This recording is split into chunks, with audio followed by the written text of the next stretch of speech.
que esperar se eu sou movimento? Pra que questionar, inventar um tempo? É hora agora, já foi. É hora agora, já foi.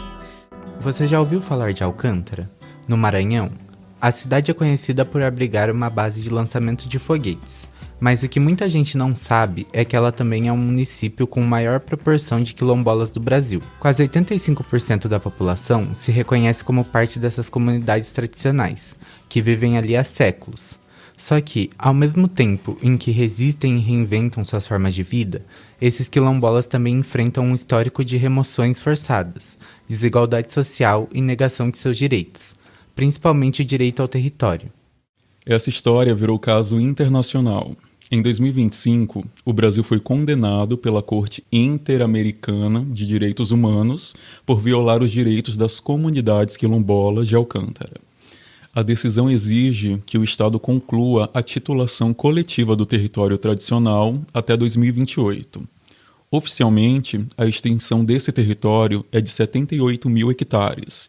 Nos últimos anos, houve avanços, mas o caminho até a reparação completa ainda é longo. A gente esteve em São Luís, no dia em que foi feito um acordo com a população de Alcântara e o presidente Lula, um primeiro passo para o reconhecimento formal do território. E a gente vai contar um pouco para vocês sobre o conflito com a base de lançamentos de foguete em Alcântara e a produção de mapas e cartografias para a resistência. Eu sou a Max Viana, graduando em Ciências Sociais na Unicamp e parte da equipe do Mundaréu. E eu sou Igor Pereira, também da equipe, e graduando em Ciências Sociais aqui no IFISH. A entrevista foi gravada em setembro de 2024, na sede do Programa de Pós-Graduação em Cartografia Social e Política da Amazônia, da Universidade Estadual do Maranhão, em São Luís. A equipe do Mundaréu, que neste dia contava com a presença da Daniela Mânica, da Max Viana e da Vanessa Souza, foi conhecer de perto esse trabalho que conecta universidade pública e comunidades originárias. A gente conversa com Patrícia Maria Portela Nunes, professora da Universidade Estadual do Maranhão e coordenadora do Programa de Pós-Graduação em Cartografia Social e Política da Amazônia. Também conversamos com Elieide Menezes, antropóloga e pesquisadora do mesmo programa. Patrícia e Elieide caminham junto às comunidades com as quais trabalham, quilombolas, indígenas, quebradeiras de coco e ribeirinhos. Neste episódio, vamos falar sobre os impactos que os projetos de desenvolvimento tecnológico, como a Base Militar de Alcântara, provocam nas comunidades tradicionais que habitam esses territórios. E vamos falar também da potência que os mapeamentos e trabalhos com cartografia têm para as práticas de resistência. Vem com a gente!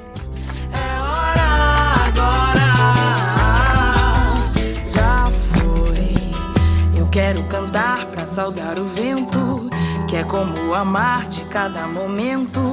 A paixão e a paz eu já não me aguento, é querer demais que eu tenho aqui dentro. O Maranhão é terra marcada por disputas, mas também por encontros. Em meio a conflitos territoriais, brotam experiências de pesquisa que se enraizam nas comunidades e caminham lado a lado com seus modos de vida.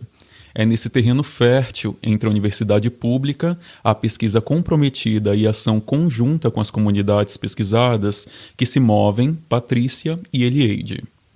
Eu me chamo Elieide Souza de Menezes, eu sou antropóloga. Eu estou aqui na UEMA, no programa de pós-graduação, como bolsista de pós-doc. Nos últimos 2 anos eu estava como pesquisadora, professora visitante, na UEMA Campus Caxias, que fica na região leste maranhense. Aqui de São Luís fica mais ou menos 6 horas de estrada, né? É um município que no campus da UEMA Caxias é um campus basicamente de licenciatura. Então a gente lá atua com os alunos da licenciatura em Ciências Sociais, né? E nos últimos 2 anos aqui no Maranhão, eu tenho trabalhado com agricultura familiar como forma de resistência de povos e comunidades tradicionais, principalmente comunidades quilombolas e de trabalhadores rurais, né? agricultura como resistência a conflitos, principalmente o avanço, né, do agronegócio em terras tradicionalmente ocupadas, né.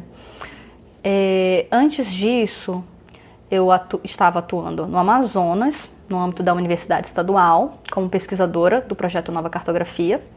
Aqui também, né, atuo como pesquisadora do projeto Nova Cartografia, porque é uma rede de pesquisadoras que tem em muitos estados aqui do Brasil, né.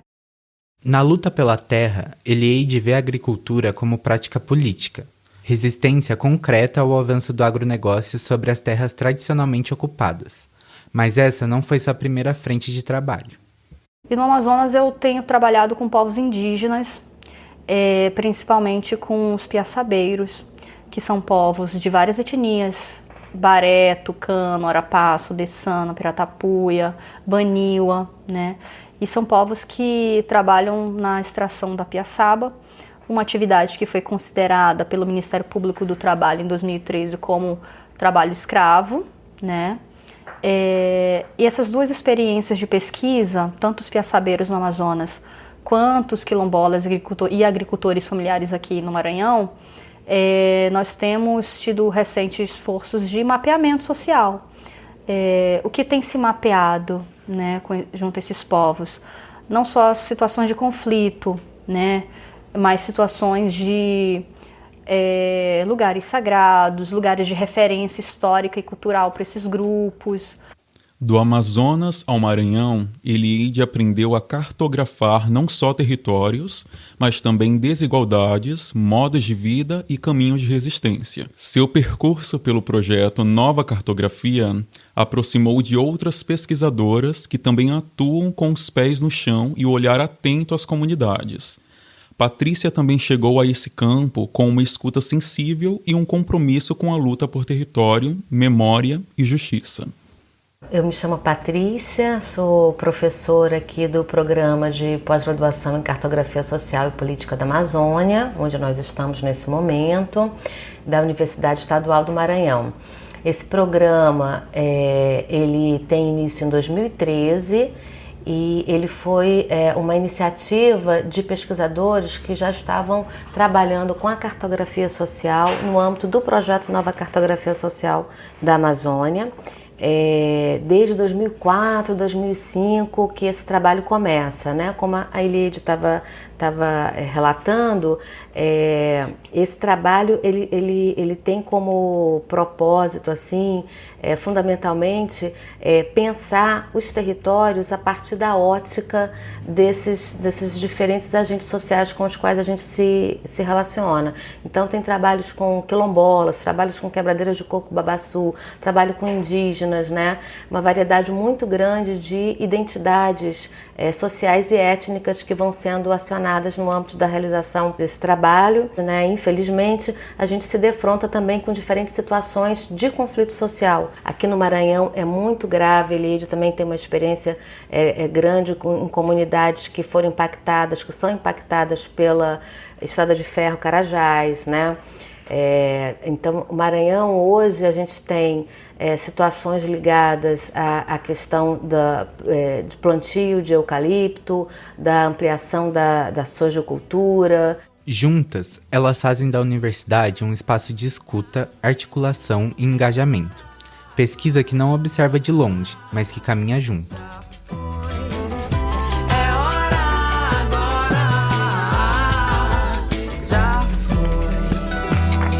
Brincar de amanhecer, é o amanhã, um tempo estabelecer. É hora agora, já foi. É hora agora, já foi. Alcântara é um município do Maranhão onde a luta pela terra atravessa gerações. Em 1980, mais da metade da área do município foi desapropriada para a instalação de uma base aeroespacial. O que deveria ser um projeto nacional de soberania tecnológica acabou se tornando um projeto excludente, voltado ao comércio internacional de lançamentos de foguetes. No território desapropriado vivem hoje cerca de 150 comunidades quilombolas, muitas delas ameaçadas de expulsão. No dia em que gravamos essa entrevista, 19 de setembro de 2024, o presidente Lula esteve em Alcântara para assinar um acordo histórico com as comunidades quilombolas. Foram reconhecidos 78 mil hectares de território como pertencentes às comunidades. A base espacial foi oficialmente limitada a cerca de 9 mil hectares. Foi um gesto simbólico e um avanço institucional, mas também um ponto de tensão. O acordo prevê um prazo para a titulação coletiva via INCRA até 2028, mas até hoje não ficou claro como isso será implementado e de que forma as próprias comunidades participarão do processo. Ou seja, o acordo ainda não garante segurança territorial efetiva. A titulação deve ser coletiva e baseada no uso tradicional, mas isso ainda não está definido nos termos. É a partir desse contexto de disputa territorial que teve início a pesquisa de doutorado da Patrícia. A minha pesquisa de doutorado, quando eu vim para cá para fazer parte desse grupo, ele esteve ligada às comunidades quilombolas de Alcântara. Hoje, inclusive, é um dia bastante importante e emblemático, porque é o dia que está sendo esperada a presença do presidente, do Lula, na sede de Alcântara, na Praça da Matriz, para resolver a questão da titulação. Eu iniciei essa pesquisa lá justamente num contexto que foi o contexto onde as comunidades quilombolas se colocam oficialmente perante o Estado brasileiro como quilombolas, como comunidades remanescentes de quilombo, e pleiteiam aí a titulação, de acordo com o artigo 68 do ADCT. E eles fazem isso por quê? Porque muito tempo antes, em 1980, o governo do estado desapropriou mais da metade da área do município. Quer dizer, inicialmente foram 52 mil hectares desapropriados, depois passa para 62 mil no governo do Collor de Mello. O presidente aumenta ainda a área, então fica uma área muito grande, desapropriada. Dentro dessa área, hoje tem mais de 150 comunidades quilombolas. E a partir de 1999, eles então formalizam essa reivindicação de terem a sua terra titulada, esse território, não de uma única comunidade, mas o território inteiro, titulada no âmbito desse direito, que é um direito constitucional. Então, quando eu cheguei, foi a época da organização do laudo pericial, que foi em 2002. O laudo pericial em Alcântara se deu até antes do decreto 4887, que é de 2003, que é o decreto que regulamenta todo o processo, Então, foi via Ministério Público, esse laudo foi feito na ocasião, e eu tive, digamos assim, comecei a conhecer as pessoas de uma territorialidade específica, que fica no nordeste do município, que chama Terra da Pobreza. A Terra da Pobreza porque nesse contexto de conflito, de desapropriação de terras, e que eles vão perdendo os direitos, houve até em 86, 87 o deslocamento compulsório de várias comunidades que estavam no litoral para o interior, foi criadas as chamadas agrovilas, que foi para abrir espaço para a implantação da base efetivamente. Eu só queria chamar a atenção que a base ela ocupa atualmente uma pequena parte dessa área toda desapropriada.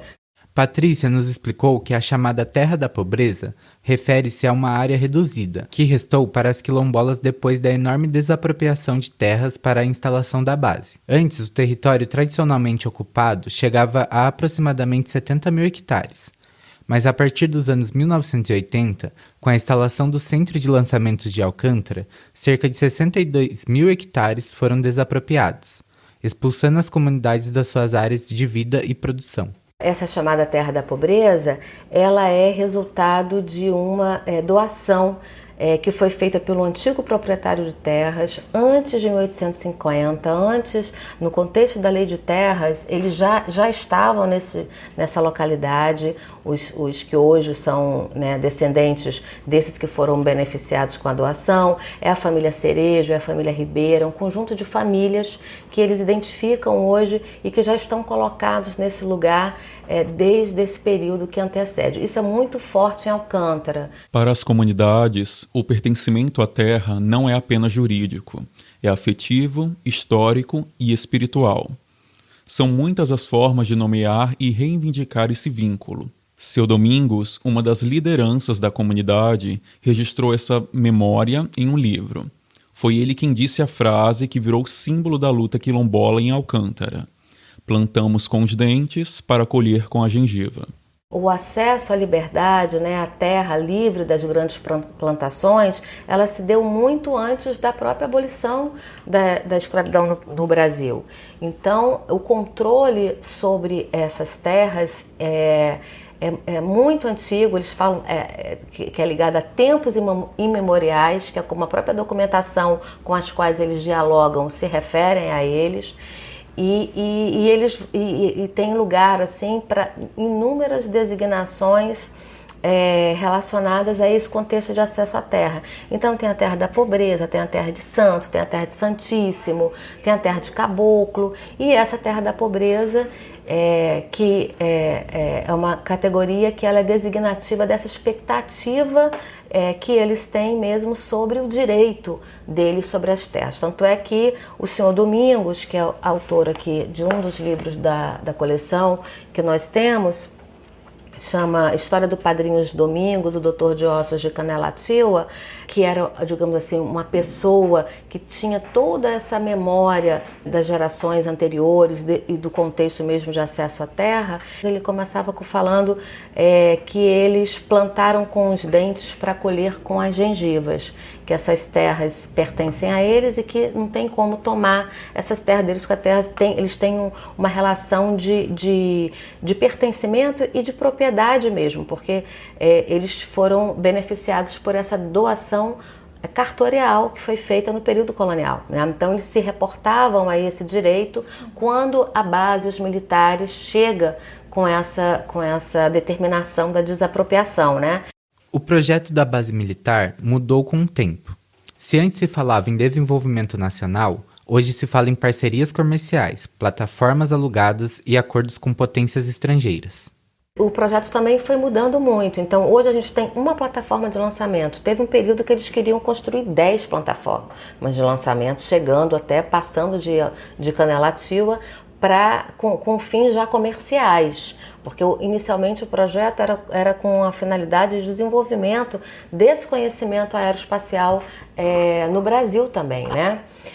Mas isso foi se perdendo e foi dando lugar a mais a essa questão mesmo da comercialização do espaço para a emissão dos foguetes, porque Alcântara está localizada num lugar que é considerado um lugar bastante rentável do ponto de vista dessa economia, que a gente não entende muito bem, mas que a gente sabe que há um interesse especial por conta da localização, né? A localização de Alcântara, próxima à linha do Equador, torna o lançamento de foguetes mais barato e atrativo para países estrangeiros.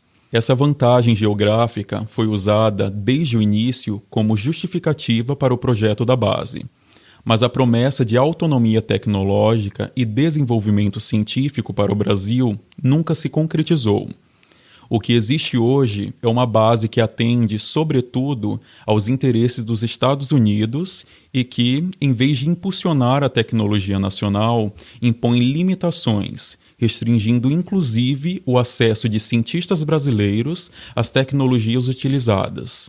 Um projeto que, na prática, boicota a própria soberania científica do país.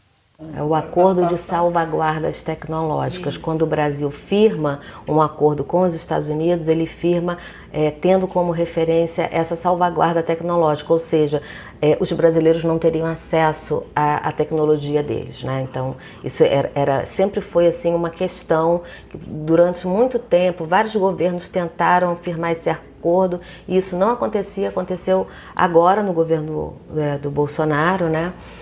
Que esse acordo foi firmado, mas sempre parava, emperrava aí nessa questão da negativa deles em querer manter um tipo de relação científica, né, com os cientistas brasileiros, né. Enquanto isso, o processo de titulação das terras continua travado. As comunidades já possuem a certidão da Fundação Cultural Palmares e o RTID, aprovado pelo INCRA, mas o título coletivo mesmo ainda não chegou.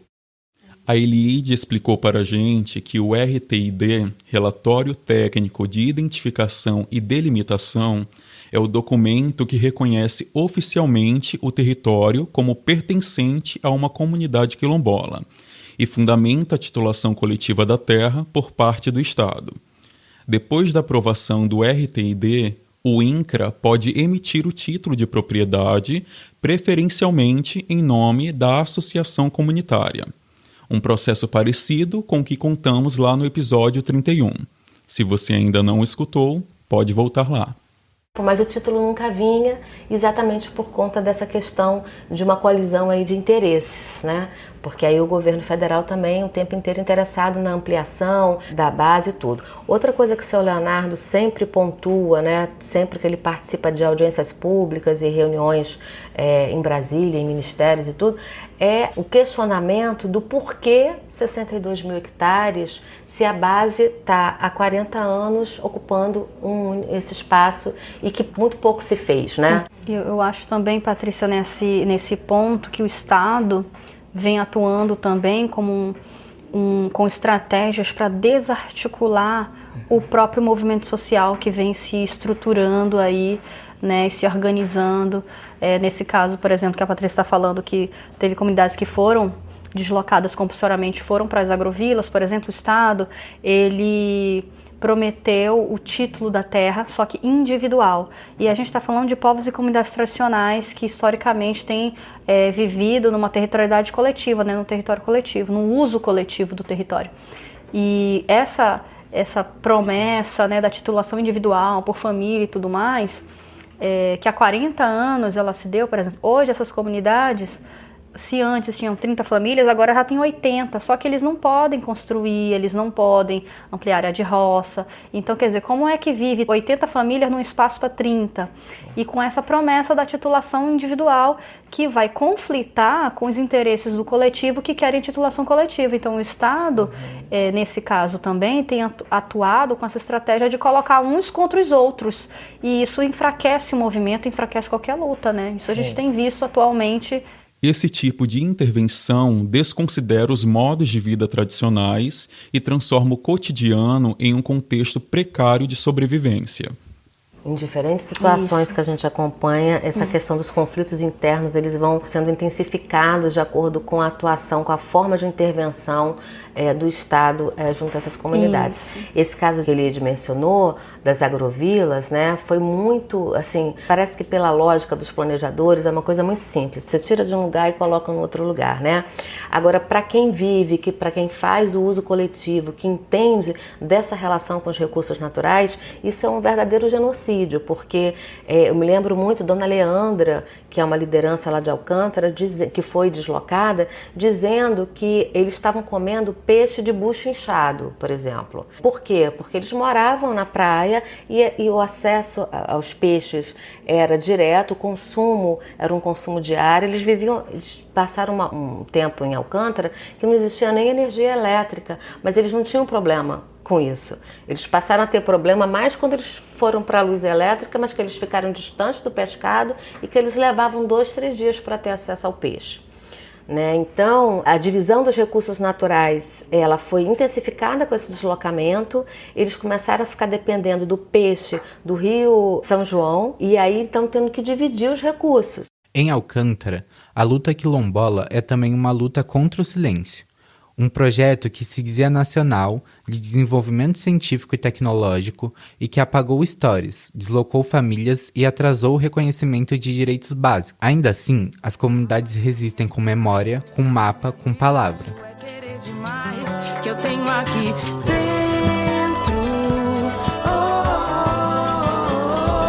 E eu tenho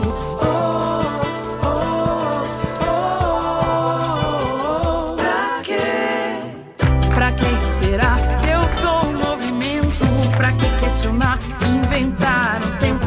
É hora, agora já. A cartografia social parte de uma ideia simples e poderosa, que as pessoas são as maiores especialistas sobre o lugar onde vivem. É com elas que se constroem os mapas. Não são mapas para navegação técnica, mas para reivindicação de direitos, afirmação da memória e fortalecimento das lutas. Elieide conta que, no início do seu trabalho com cartografia social, os mapas criados ainda usavam ícones e convenções cartográficas do ArcGIS, um software técnico. Mas logo isso mudou. As comunidades começaram a desenhar o território dos seus jeitos, com roças, peixes, casas, árvores, lembranças, caminhos que não estão nos satélites, mas que dizem muito sobre o que é viver naquele território. E aí a gente foi vendo que os desenhos que eles produziam nos croquis, os croquis é o desenho deles, é a representação que eles fazem do seu território. A gente via que os desenhos deles eram muito mais interessantes do que aquelas legendas padronizadas do ArcGIS, né? Então a gente começou e se a gente usar essa casinha, e se a gente usar esse desenho de roça? E aí a gente foi começando a usar esses ícones, é claro, demanda um trabalho muito grande, porque você tem que fazer uma limpeza da imagem, você tem que tratar a imagem, você tem que migrar para o software, e quando você faz isso, você deixa ele muito mais pesado, né? E nem todas não é qualquer software que faz isso, então tem que ser uma versão, uma versão atualizada, né? Uma máquina boa. Exatamente, isso, sim, porque ele fica muito pesado e demorado também, né? E todos esses ícones são todos assim georreferenciados, então a gente tem um curso de GPS, quando a gente vai fazer oficinas de mapas, a gente leva o GPS, ensina eles a usarem, deixa esse GPS com eles, no tempo deles vão mapeando o que eles consideram importante, né?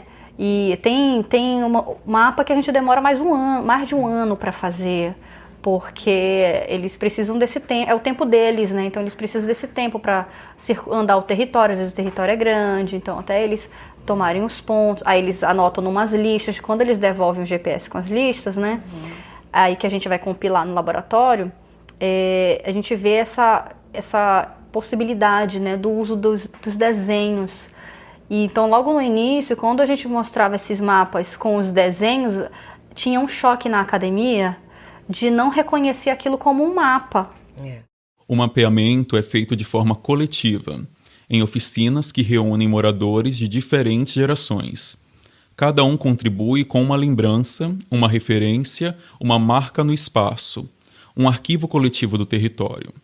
As crianças desenham, os mais velhos lembram, os jovens ajudam a registrar. O mapa vira, então, uma espécie de arquivo da comunidade, um documento vivo, feito com afeto e luta e com formas de representação coletiva sobre o território, num verdadeiro exercício de ciência cidadã. Em algumas comunidades tem, inclusive, pequenos mini laboratórios. Isso. Eles têm o computador, eles têm o software, eles têm, né, também como produzir localmente. A gente também tem quando a gente consegue, né, Elieide, porque também essa questão dos recursos, tudo através de projeto de pesquisa, né? Mas isso não significa que os mapas abandonam a técnica. Pelo contrário, usam GPS, tem escala, tem legenda.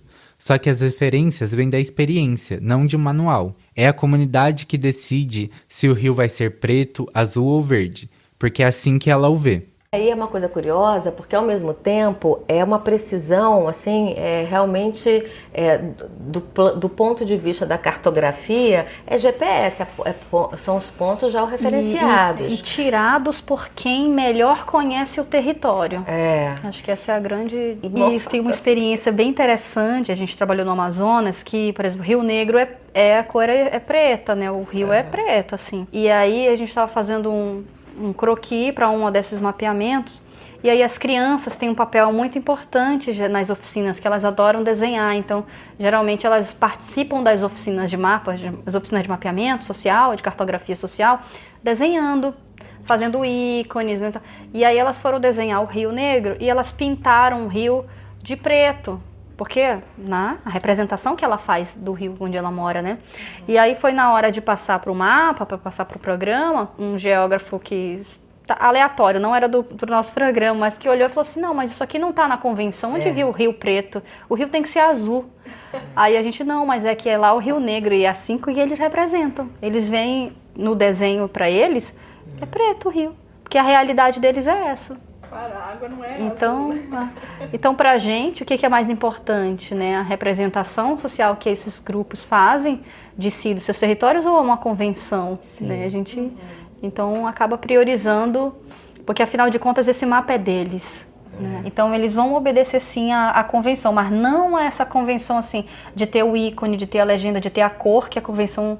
Né? Então, essa especificidade que dá uma identidade ao mapa, né? Pode variar, e vai variar, mas eles vão sempre eles vão ser sempre georreferenciados, eles têm as legendas, eles têm as escalas, eles têm, né, tudo que um mapa oficial aí precisa ter. Só que ele tem uma coisa a mais, que é essa relação com a identidade das pessoas que fizeram o mapa, né? Porque a gente fala que não é a gente que faz o mapa, porque a gente não conhece bem esses territórios.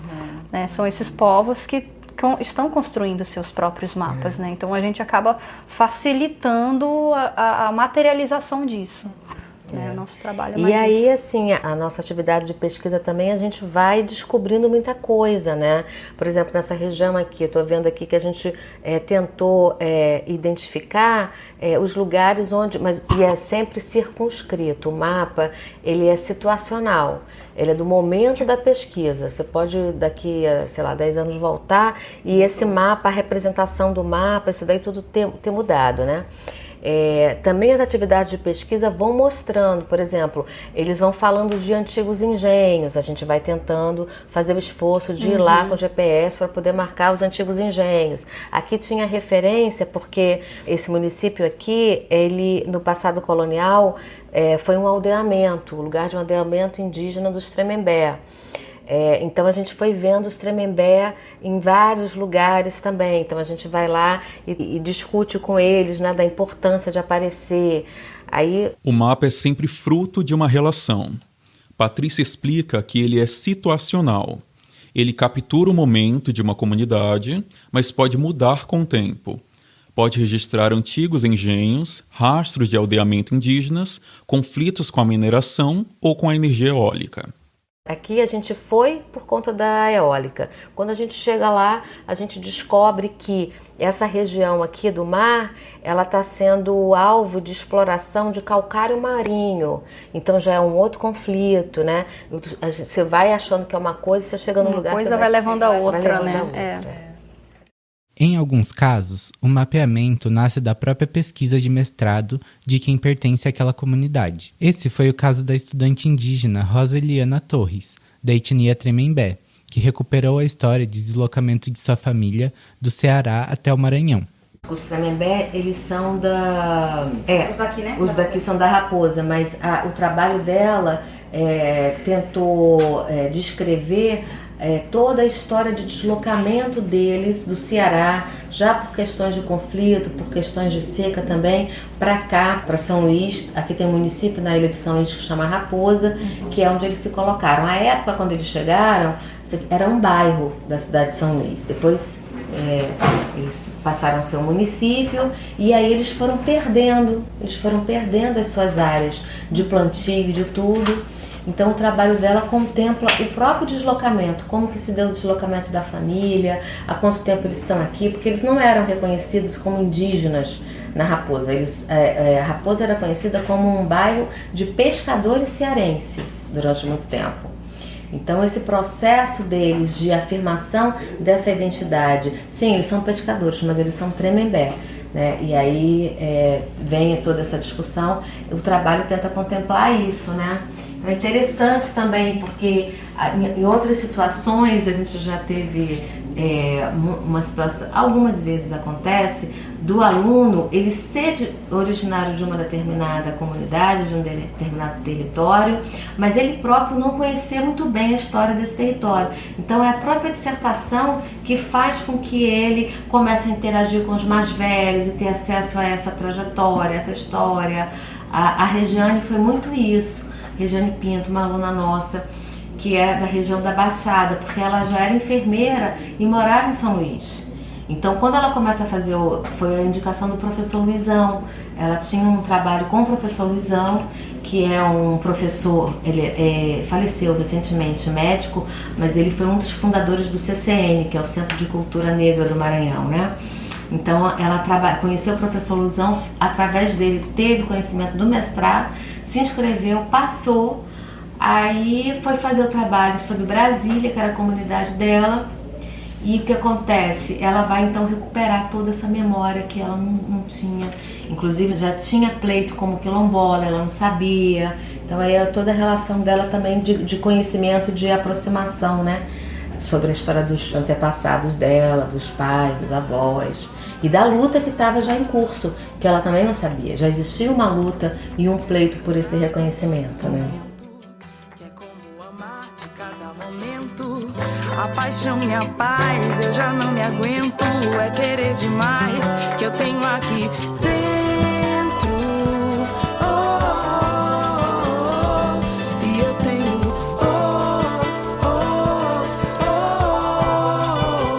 pra quê? Escutar Patrícia e Elieide é também escutar as comunidades com as quais elas trabalham. Quilombolas, indígenas, quebradeiras de coco, agricultores, pescadores, pessoas que transformam o território em luta e luta em conhecimento. Elas nos mostram que mapear pode ser um gesto técnico, sim, mas também pode ser uma forma de se lembrar, de se organizar, de se proteger. Cada linha desenhada dos mapas guarda uma história, uma memória que o Estado muitas vezes tenta apagar. Nesse episódio, aprendemos que fazer pesquisa junto não é só uma escolha metodológica, é uma escolha ética, política, afetiva. É reconhecer o saber que nasce da terra, do corpo, do tempo vivido. E que o território e seus mapeamentos são processos políticos importantes na definição do mundo e da memória das comunidades. Agradecemos profundamente a Patrícia e Elieide pela escuta, pelo cuidado e por compartilharem com a gente esse trabalho tão potente. E agradecemos também às comunidades que constroem com elas esses mapas de luta. Esse foi o episódio Mapas de Luta, Território, Memória e Resistência no Maranhão. Agradecemos muito pela sua audição. Mais informações sobre as participantes do episódio você encontra na nossa página mundarel.labjar.unicamp.br. A gente agradece a equipe do Mundarel na produção desse episódio, em especial Daniela, eu, Maxi e Vanessa pela gravação. Gabriel Marçal fez a edição do áudio, Clarissa Resch a revisão do roteiro, que eu, Maxi, escrevi com Daniela Mânica. Fernanda Mariá fez a divulgação nas redes sociais e a produção da página eu fiz junto com Igor Pereira, assim como a narração. A música dessa temporada é Já Foi, da cantora Janine Matias. Agradecemos o apoio da FAPESP, da Unicamp e do CNPq. Este foi o 3º episódio da 6ª temporada do Mundarel. Voltamos no mês que vem com mais uma história de luta e resistência das pesquisadoras e ativistas brasileiras. Até lá!